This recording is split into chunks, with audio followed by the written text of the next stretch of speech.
about percentage of change. Now this is a potentially confusing topic, so make sure you're paying attention.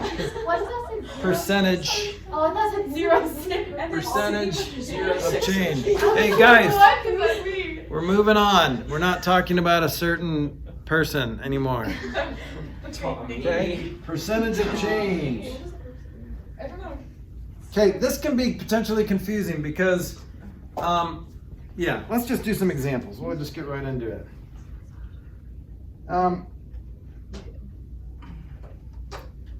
Well, let's start with the basics. So you guys know that changing decimals to percents, you just move the decimal over, right? So what would this be as a percent? 3.5. 3.5%, okay? All right, let's skip down to D. And how would you write this as a percent? 24. No. How would you write that as percent? Wait, is it 2.4? Wouldn't you turn it into decimal? Yeah, I would put it in a decimal. So this is like 2.4. How do you make it into a decimal again? So you just divide it. Oh, okay. So it's just, fraction is always a division problem, so you can just divide it. When you do that on a calculator or in your head, it's 2.4. Okay. And so what percent is 2.4? It would be like 240. Yeah, 240%. Don't forget, always two places. Don't stop just because you get to the end of it. Don't do the rookie mistake of 24%. It's not, I will mock you if you do that. Okay, so percent of change. So percent of change is the increase or decrease. But it's that out of the original starting place. Okay, so here's the deal. Increase or decrease divided by original amount. If we could please have all 11th graders come down for photos. Okay, so real quick, you guys can go, but I'm gonna finish. Should we take our stuff? during the Thanksgiving challenge that you guys are gonna do this year, if you gain 5 pounds, then the percent change would be 5 divided by your original weight before Thanksgiving, okay? If you lose weight during Thanksgiving, then you're a disgrace to the human race. Okay? But, yeah, so then, you know, like the Biggest Loser challenge, they can't just say, oh, you lost this many pounds, you win. No, it's the percentage of your original weight, okay? Okay, so we're continuing on with lesson 6. So here's example 2. We're gonna find the percent change. So what do you have to do first before you can find the percent change? Find the change. The Right, difference. so find the actual change. So subtract 168 minus 120. And then what are we gonna divide that by? What are we gonna divide that by?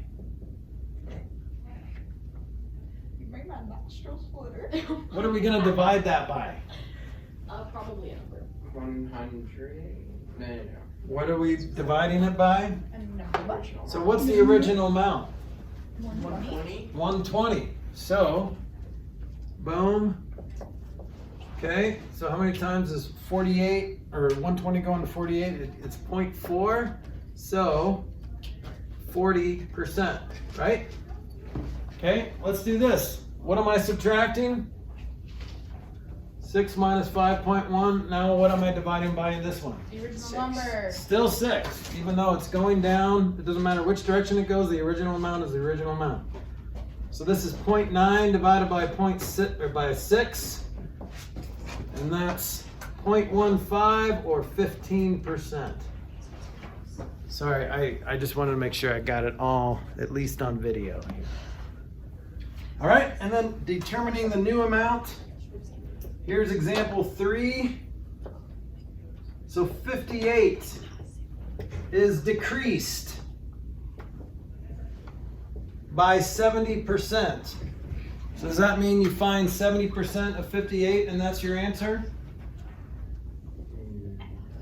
No, it means yes, you find 70% of 58 and then you subtract it. It's a decreasing percent. It's not 70% of 58, it's a 70% decrease from 58. So we're going to go 58 minus 70% of 58. Does that make sense? So you can do it all in one problem if you do it like this. The original amount minus the percent of that original amount. So this is just 58 minus, what is it, 40.6. So 40.6 is not your answer, 17.4 is. This gets a little tricky when you are going backwards.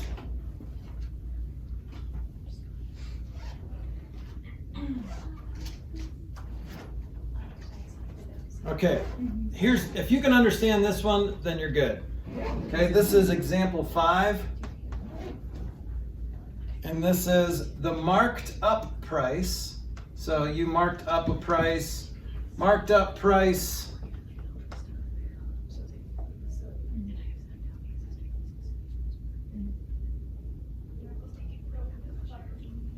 Which is 400%. Hold on, plus the market. So this isn't a tough one. But like, for example, the sale price, let's do this. Sale price is $80. This was 10% discount of original price. What's the original price?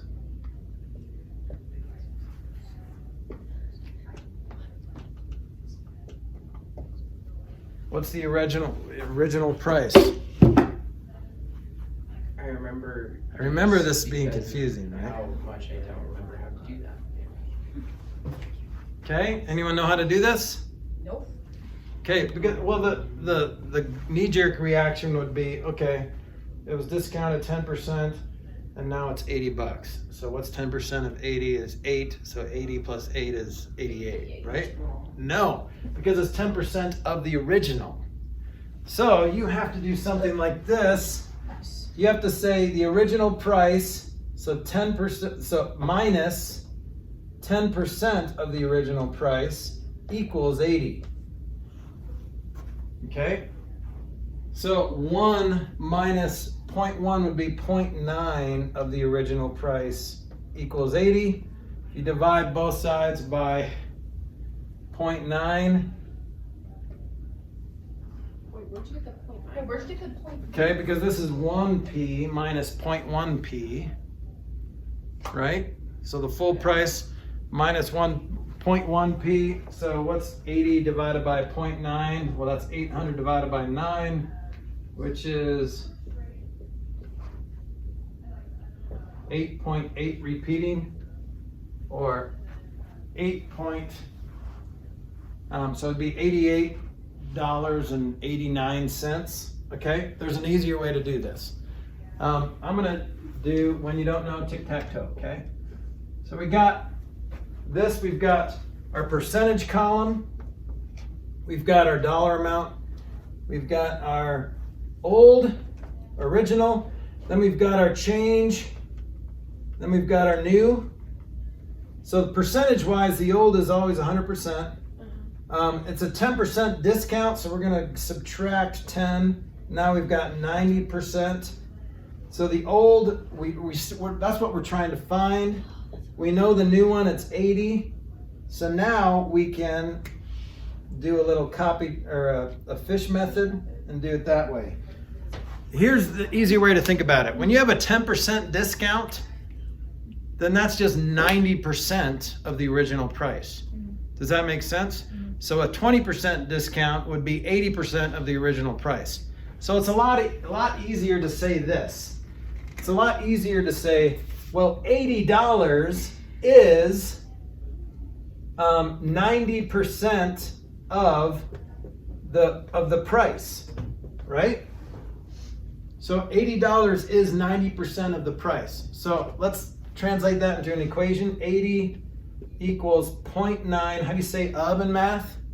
Multiply. Multiplication. So price P. So I'm going to say P. So now see my equation there. So how do you get P by itself? Divide by 0.9. And that's where you get the 88.8 or what? Yeah, that's where you get the, no. I don't know why I put that decimal there. That's where you get the 88.8 repeating, okay? So divide both sides by 0.9. So P equals 88.8 repeating, or in money language, that would be $88.89. Okay, I don't know if there's problems like that on your algebra book, but so there's different ways you could do it. I like this little chart because that helps you not have to think about it, but you can do it however you want. Yes.